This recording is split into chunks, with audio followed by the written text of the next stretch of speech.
Hello everyone. I'm Haixu from Tsinghua University and currently I'm a year PhD student. And yesterday and this morning I have heard a lot of very interesting talks about the statistical methods for time series and large language model agents. It's very interesting, And to be honest, that deep learning research. So my previous research is mainly about machine learning, not deep learning architectures. So maybe my talk can be to give you guys some new insights from the deep learning.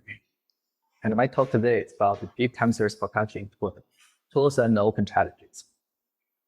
And this talk will have the following three parts. The first part will be some basic knowledge about deep time series forecasting. I will give you an intuitive understanding about what the deep learning researchers are trying to do given the past 4 years. And second part will be some open source tools, which is developed by my lab. It's named as TSLib and OpenLTM. You can scan the QR code in the auto analysis screen to get the code. And the third part, I will like to discuss some open challenges for the research about deep time forecasting. And I think it's some common research for the time series forecasting. Okay, I think the time series forecasting is very simply defined or very well defined from a deep learning research perspective. For example, the task is to predict the future variation time series based on the past observations. And this formalization sounds really good for deep learning research because we can formalize the input of the past observations as a tensor formalization. For example, if you have let's say n variance and then t time steps, you can formalize all the input information as n times t tensor, and you can make the output formalized in another tensor. And to build a mapping from one tensor to another tensor is just a Smith zone deep models. So you can just use the models to approximate the mapping between the past observations and the future observations. You can make the model to generalize in newly unseen past observations. And that is about deep time series forecasting. And actually, time series forecasting has a very long history. Previously, we have a lot of very famous statistical methods. I think all of you are very familiar with that, including the Todvanera, yes. And during the past about seven years, researchers began to do some research on deep time series forecasting. They want to use the model to solve time series forecasting problem. And in my opinion, I think the previous research can be roughly categorized into 3 stages, and each stage has their own golden problems.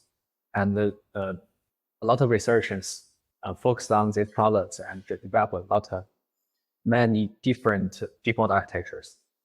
And specifically for the first stage, people want to apply deep learning techniques to time series forecasting. For example, in the previous development of deep learning, we have RNN, we have GNN, we have CNN, we have transformers. How to use these models into time series forecasting? That is a very simple question, but in the early stage of the deep time series forecasting, we have to explore that questions. And the second stage will be, in the previous exploration, we have noticed that transformer is a very fundamental architecture in deep learning community. How to unlock transformers capability in this new task? That is the second stage good problem. And the third stage will be some explorations of large time series models. And I will introduce 3 representative works in each stage to let you know what's the research like in the learning community. Okay, let's start from the first stage. How to apply deep models into time series analysis. And maybe you have heard about the architecture of transformer. It's like it's shown in the left of the screen. And this, the key component of transformer is attention mechanism. The attention mechanism is to calculate the similarity between every 2 tokens inside the sequence, and it uses the similarity to aggregate the representations. And you can just view the attention mechanism as an adaptive linear or adaptive AR or VAR. In this way, you can learn some data adaptive representations, and it's really scalable. And all these large language models currently is based on this architecture. Okay, but if we want to use transformers for time series forecasting, we need some modification of the input and output. For example, we can input the past observations into the transformer and use a attention mechanism to capture the dependence among every pair of the time points to calculate the dependence, possible dependence between two time steps, and use it to aggregate previous information and predict it. Okay, that is about the usage of transformers for time series forecasting. Yeah, actually, in the early exploration of the deep time series forecasting, I had to do some work about how to make the transformer useful for time series. For example, you may find that in this formalization, all the input tokens are isolated time points. That means we need to aggregate the information from separated time points. That is obviously contradicted to the continuous nature of the time series. I mean, the time points is just a sampling of the continuous subperceptions. So in this work, I propose the autoformer model. It's a variant transformer and is bound to integrate the subprocess relation inside the time series into the forecasting task. And autoformer has two key designs. The first is decompletion architecture. I think Michelle just mentioned the decompletion and forecasting combination of this decomposition forecasting can help the model to disentangle the very complex time variance and helps model to forecast a future back. And we in autoformer we insert some decomposition block into the into the transformer model, and the decomposition can be finished by something like STL or other decompositions. This way, we can simplify the forecasting task and help the model to predict the future. And the second architecture, second design called autocorrelation. And this autocorrelation mechanism can replace the original self-attention mechanism, but is based on the series-wise dependence model. Okay, and next I will introduce more about the autocorrelation. Just as I said, transformer is to model the dependence between different time points. Well, this design can be contradictory to the continuous nature of the time series. Well, I want to reveal the dependence between different subprocesses. This is a very interesting direction because the time series is just a sampling of a continuous process. How to achieve this is very interesting. I noticed that if you have a periodic time series, there is a very obvious similarity inside the time series, which is the subprocesses at the same phase of different periods is very likely to present the similar dynamics, like the reservoirs like this. These subprocesses are quite similar. So what I want to do is to find these similar subseries and do some representation fusion. Okay, so I propose the autocorrelation mechanism. The first step is to discover the period-based dependence, which is to find the period length inside the time series. And next, I will align the different similar subprocesses along the temporal dimension. Then we use the similarity as weighted as a occupation base to fuse different representations from different subprocesses. But that is autocorrelation, and we can have a very clear comparison between the autocorrelation and the self-attention family. So we find that all the previous attention methods is trying to build the dependence between different time points. While in autocorrelation, we want to build the dependence among different subprocesses. And this is the first stage. People are trying to apply deep learning techniques into time series analysis, and you can also utilize other properties of time series to build a lot of interesting time series architectures. And in the second stage, we noticed that the transformer may be a very useful technique. We can use transformer to build a lot of very powerful foundation models. Why it performs badly in time series forecasting? So the key question is how to unlock the transformer capability in time series. And I would like to introduce a very famous paper named as vision transform. And this is a foundation of current computer vision area. And just as I mentioned, transformer is initially proposed for natural language processing, which means you would like to use transformer to model the dependence between every word in a sentence. Well, different from the natural language. If I give you an image, you may find that every pixel information is very limited, because every pixel is just 3 channels of RGB values. Well, if you treat the every pixel value as an element of your sequence, is less important. But in vision transformers, they propose to treat the whole image as several patches. Every patch is a small region inside the image. For example, if you have a patch like this, it's really easy to find that this is a skill building. It's a building if you only look at a small region of the image, which means the patch is informative, but the pixel is less informative. And in vision transformer, they propose to split the input image into several patches and aggregate the pixels inside every patch to fill the representation, treat this representation as a total. Then we use transformer to model the representation dependence among these patches. That is vision transform. And this design helped give us a lot of inspiration for the design of transformer models for time series. And a representative work is named as PatchXT. PatchXT is I think this paper is quite simple. It has 2 designs. The first is channel independent. Channel independent means, for example, you have a multivariate time series.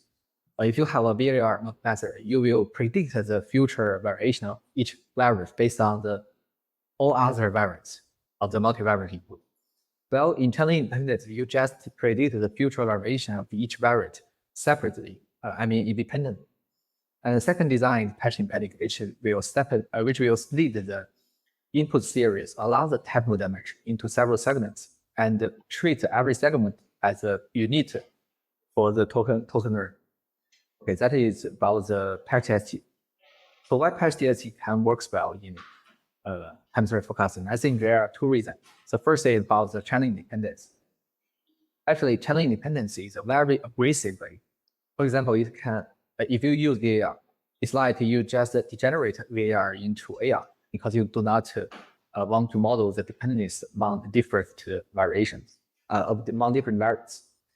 But why PatchXT still works well?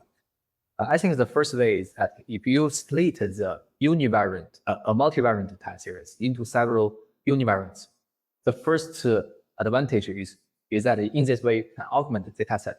Say if you have like a 5 variant time series and you split that into 5 univariant time series, then you can augment the sample level. It's just augment the data set for about 5 times. And secondly, I think that is the fundamental difference between a multivariant forecasting algorithm, between the multivariant forecasting algorithm and the VAR. For example, if you have a VAR or an AR mode, you need to train the parameter of AR mode for different univariant time series.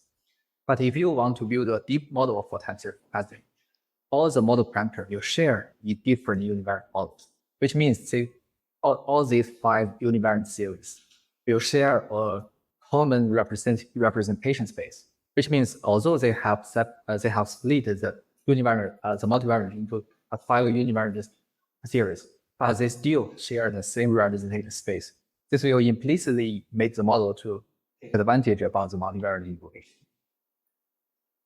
Okay, and how to understand the patch embedding? Just as I said, every pixel in this image is less informative, and every word in the sentence is informative, and every time point in the time series is very less informative. So we need to augment the time point into several segments to ensure a good representation.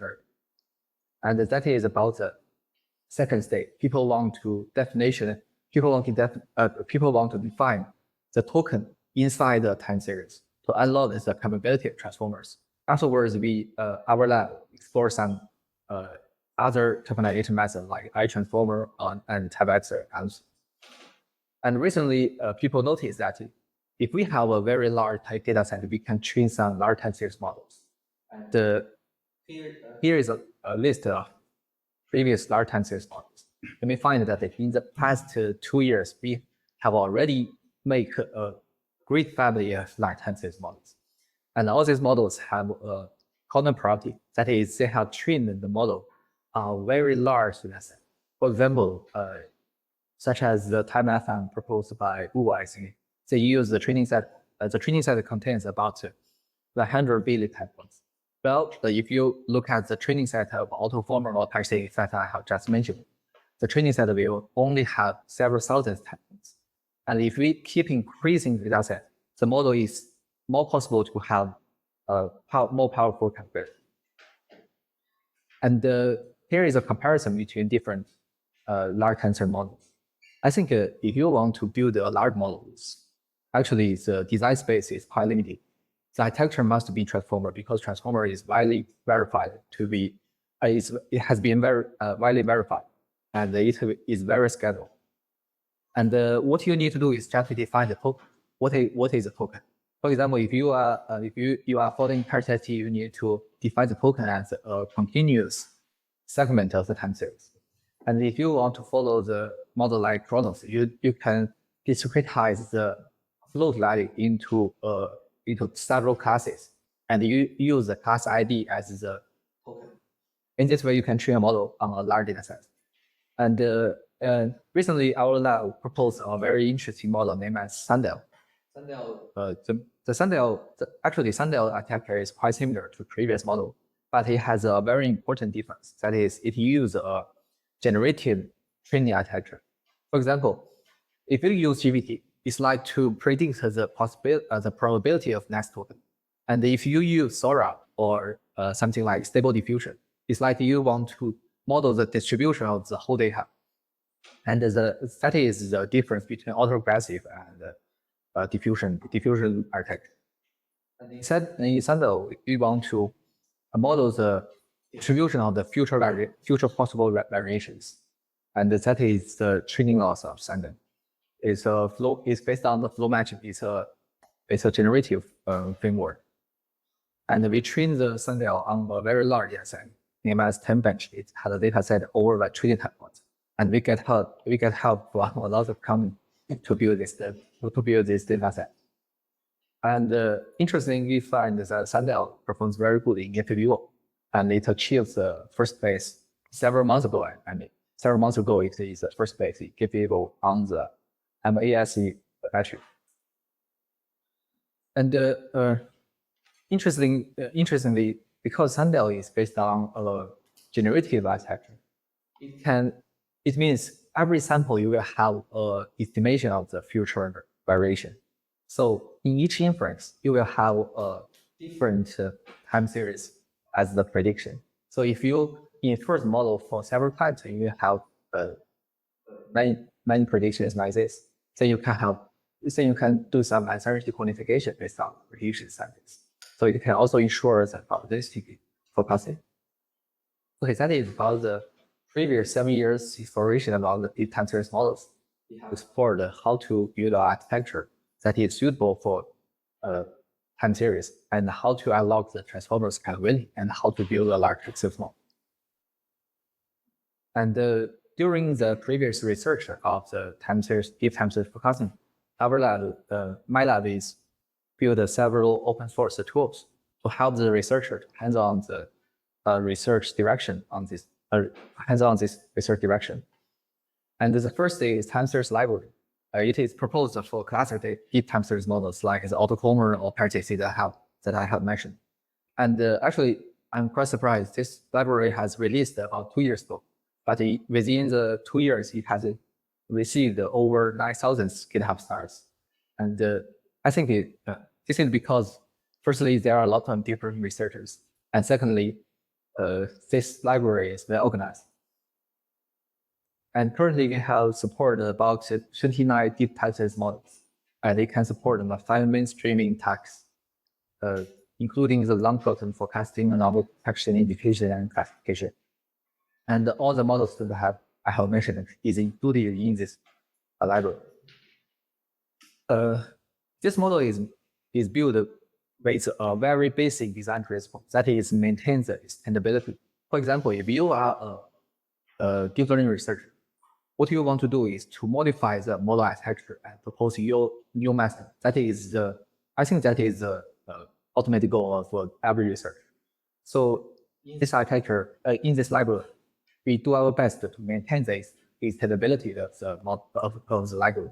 For example, we abstract the overall pipeline of a deep learning model for time series as 3 steps. The first is prepare the data, and second is to define model, and third is to run the training and the inference. So in every step, we use the factory defined type, and in this way, the researchers is really easy to define a new data set or define a new model, and they can just change one argument on the execute spread to run the corresponding model or the newly ended data set. And it's very interesting because we have built a library that contains very different models. It's really easy to build a benchmark by testing these models on a wide range of data sets or a wide range of forecasting tasks. And we can find that actually we do some summarization. We have several very interesting insights. The first is Camponer is a very favorable model, and it can perform quite balanced in different data sets. Well, if you want to try CNN model, we find that CNN model is better in recognition than the generation. I mean, recognition is like anomaly detection or classification. Well, the generation model, the generation task is like forecasting or computation. And that is some interesting findings about based on the experiment it turns out. Okay, and we also do some tutorial about TSLib. Actually, the tutorial is quite simple. You just need to install an environment for deep learning architectures, and then you can execute this predefined scripts to run the model and test the model. And you can also add your own model by adding a new file under the model folder, and then you change the argument, you can test the new model. And during the past 2 years, we have received a lot of efforts from the open source community, and thanks to it, and thanks to our contributors. And we also write a survey paper to the time series models. If you are interested in the paper, you can just scan the QR code here. Okay, and that's it about time series library. Time series library is only for the classic time series models, which means you train on the data set, you test on the same data set. Well, in the large time series models, the workflow is kind of different. For example, if you want to train a model, train a large model, the first step is to collect the data and say you do something pre-training, which means you just optimize the model parameter on very large data. And then you may do some fine tuning or zero shot on another data set. And the OpenLTM provides a code base to ensure the training and fine tuning and zero shot of large time series models. If you are interested, you can scan the QR code here. And currently, OpenLTM has supported many large time series model backbones and the pre-training scripts. And yes, this is the user large time series model, and it has a different pipeline like this. If you are trying to train a classic time series model, maybe you only need to do is the second stage, which is fine tuning or training from scratch on the data set and then test on the same data. Now in the large time series model, you still need to do some pre-training, and in this framework, we also provide a pre-training code base. Okay, that is about the time series library and OpenLTM. I think these two libraries can be is helpful to new researchers to this area. Actually, if you are familiar with some basic knowledge of deep learning, you can hands-on TSLib within 1 hour. It's really easy to run the code. And you can get the code link from the QR code in the bottom of the screen. Okay, in the final part, I would like to discuss some open challenges in this area. Actually, this is mainly from the researcher. As I would like to borrow some insights from the large language area. Actually, I think the community a community of researchers in large language model is one of the most active and positive researchers in the world, because you can see the booming development of large language. And actually, recently there is a very famous blog named as the Second Half. The Second Half blog is trying to say that our research about AI, artificial intelligence, is in the second stage of the development. For example, about 5 years ago, we have some benchmarks like trivial questions. These questions is like the daily communication between different peoples. And you may find that the large language model like GPT or ChatGPT, the initial version of ChatGPT, they did a great job. It's very easy benchmarks. And then we try to make the large language model to do some middle high school problems, like you need to calculate some mathematical problems. And you may find that within 2 years, large language model also excels in this data set. And recently, we keep increasing the difficulty of the benchmarks, and it will it makes the actually I think that is the source that why we can still continue the research of large language model recently, because if we still focus on these trivial questions, I think it's really easy, or we have achieved the 100% accuracy, but we can find a new very hard problems or benchmarks to examine the large language model to bring some new insights for the development of large language models, which means the research of AI is driven by development of benchmarks. So I think it's open challenge of deep time series forecasting is to build a benchmark, a very important benchmark. So actually, there are a lot of difficulties to build a benchmark for time series forecasting. The first thing is that I think maybe you have heard about the ImageNet. ImageNet is a benchmark for image classification. It's very famous about 50 years ago. And if you are doing a classification test, it's really easy to notice that the upper bound of the accuracy is 100%, right? Well, if you are doing a forecasting task, it's really hard to identify the ceiling of the forecasting performance. For example, I can build a model and train the model on the scenario and find that the MSE is like 20%.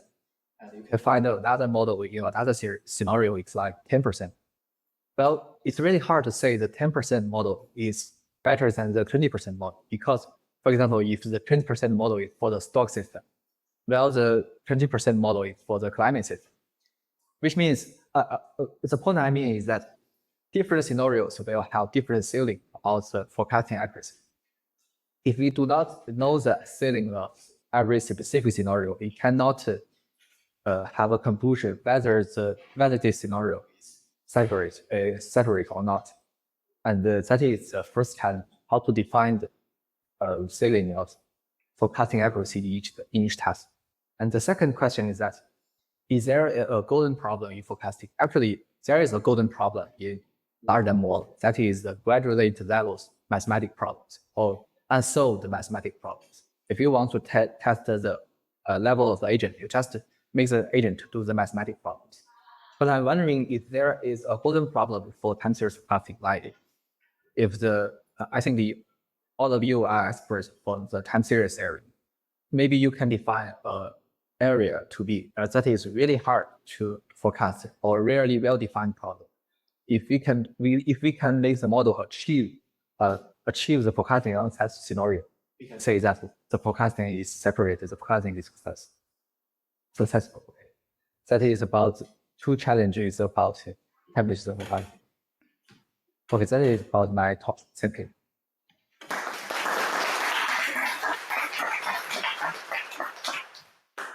Thank you very much for the talk. That's a very broad review of all the research, large models, deep learning. I have one question, more from a practitioner's perspective. From your point of view, is there any consensus on where these models are better than statistical models, or where one should use, say, a transformer model compared to a statistical model, in the sense that instead of saying that they're the next best models across all applications, do you know of any use cases where these models are significantly better always? Actually, I have raised the same question to yesterday. I think it's really hard to say one model is better than other models in all scenarios. For example, if you have ARIMA, maybe Crystal told me that ARIMA is good at weekly or monthly patterns, but is maybe bad in hourly patterns. So I think there is no silver bullet in this area. We need to, if you really want to make the one scenario perfect, you need to case by case study. Maybe you can try all the models to find which one is best. But I think one great advantage of deep models is that we can reduce the effort of human. For example, if you have a deep model or large time series model, when you are getting a new scenario that needs time series forecasting, you can just use the large time series model. It can give you a not bad performance. So you do not need to do any analysis of the time series property of the in that category. That is the advantage of large time series models. Yeah, that is about. I don't think there is a model that can outperform any other models in the world. Actually, in every area, even in the statistical method area, there is no such silver bullet.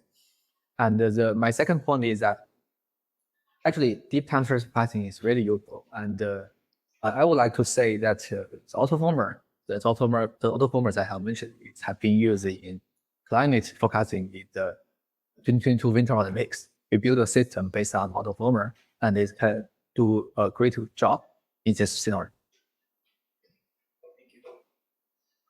Yeah. So thanks for the talk, by and nice all around discussion. So if we go back to the benchmark, like the slide, the benchmark and AI, like yeah. Perfect. So I have a question here.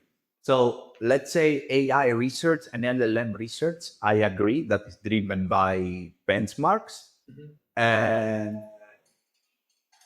is the same true for forecast? And what I mean is that, okay, in text, let's say we have a benchmark. Let's take ArcAGI from TSLib, greatest holy grail AGI thing. If you solve all puzzles in the world, you're considered a genius. So you are the smartest person on earth. So the same goes for an LLM. But in forecasting, if you are very good in financial time series or weather, that doesn't mean that you are good on electricity, or you see where I'm going. Or if you are very good on multi-time series, that a model doesn't mean that it's good on daily time series. So what is the point of having a single benchmark that if the mean or the median or a quantile or a mean is lower than another model, and not having like 1,000 different benchmarks and say, okay, my model is better on all of them?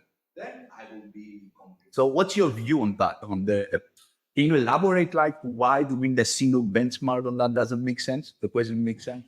Okay, cool. That's a very great question. And actually, this part of this talk is open challenge.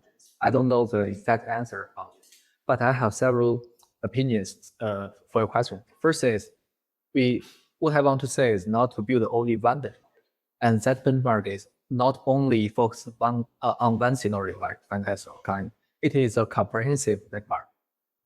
In this way, we can test our model if the model is good or not. And you may find that the development of large language model, there are a lot of benchmarks. And in every year, the researcher may propose a new benchmark to test their models. So in this way, we can continue the research about AI for AGI or AI forecasting. Yeah. That is my point. That is, we need benchmarks to evaluate your model. And actually have discussed with Christopher and Bob. I have a very impressive statistic that is, there is no silver bullet. Everyone should not say my model is best than any other model. You can say that your model is better than other deep learning models in several benchmarks. you cannot say that your model is the best. Everyone should not try to say that, because there is a very famous theory that is named as no free lunch in deep learning. It means if you have a training set, if your training set following this distribution, and you have another distribution like this, you never know the model performance on this new data set. That is no free lunch. Okay, I agree. yeah, and that is my point. Thank you. So one more, John. All right. Thank you very much for the presentation. I think for the ones that we don't manage too much about deep learning and service. My question is more from my perspective. When I'm working on projects for clients that want forecasting, I have the feeling like historical data from process only explain part of what is going on in the future. So sometimes I have the feeling like all this, there's a lot of effort to try to squeeze more and more the data when actually all the information that can be extracted is already extracted. And then you investigate a little bit the hard use case and you find like exogenous variables or information that you add to the model and they improve a lot. And with much simple models that with extra information, you can fit a lot. So in all this field, I have the feeling that it's missing how easy it's to to incorporate additional information or how these structures generalize well to easily inject whatever extract will be from temperature or additional information. So do you have any tip or view on that for the ones that we actually want to try to get better result using all the data available, not just the historical process? Yeah, actually, I think your question has raised a very frontier direction for this area. Actually, we have did a paper named as TimeXer. TimeXer is to introduce the other variables into the forecasting model, like you are doing VAR. And I think Adrian will have a talk about how to inject something like metadata or text data into the forecasting process. I think that may be helpful. For example, if you want to predict the stock system, you need some news data set or some climate data set to predict the future variation about specific stocks. Yeah, I think that is very useful. And I also have some opinion about the forecasting task. Actually, recently I also do some physics simulation tasks. It's like you want to simulate fluid dynamics. And I think there is a fundamental difference between these two tasks. The first is forecasting is always based on incomplete information. So in this way, you have to deal with the uncertainty. That is why I think the Sandel is perfect, because it has a generative framework. The generative framework can make the model the future prediction, future distribution. All possible future predictions can be included or can be covered by this probabilistic framework. So that's, I think, why we need generative models. And well, if you really want to predict the future very accurate, in practice, you need to include a lot of data. Actually, I have communicated with a lot of quant companies. They do want to predict the future stock. And there is a very interesting fact.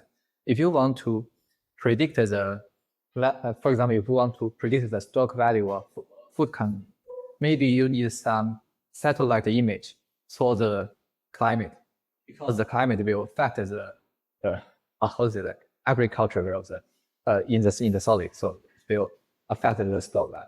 Which means if you really want to predict the accuracy, include the forecasting accuracy, you need to include all the information you want into the model. But in this way, I'm a deep learning researcher, so the mainly point of my research is to focus on the representation learning, the architecture design, to ensure that the future prediction can achieve the upper bound under the context of such an incomplete information. And would you recommend, like, let's say I want to use it tomorrow and it's for energy demand, and I know that I want to also include what is the expected temperature, because it affects the resistance of the grid. And I need to inject that in model. Would you recommend me that I start playing with the architecture, or that I combine in a second model the output of this model that is presented with the additional information? Yeah, actually, my suggestion will always be you should look at the latest game, because usually the latest paper have better performance than previous. Otherwise, they cannot be published. Okay, and well, the opinion is still that there is no survivability. You need to try, because your data set, your data distribution maybe is different from the experiment distribution like in that paper. You have to try. But I will suggest you to try the TSLib, because it's really easy to hands on. If you are familiar with Python, maybe and you have a GPU, maybe it only will take about 10 minutes to run. Okay, that's all we have time for. It's time for lunch, so please join me again in thanking Haixu.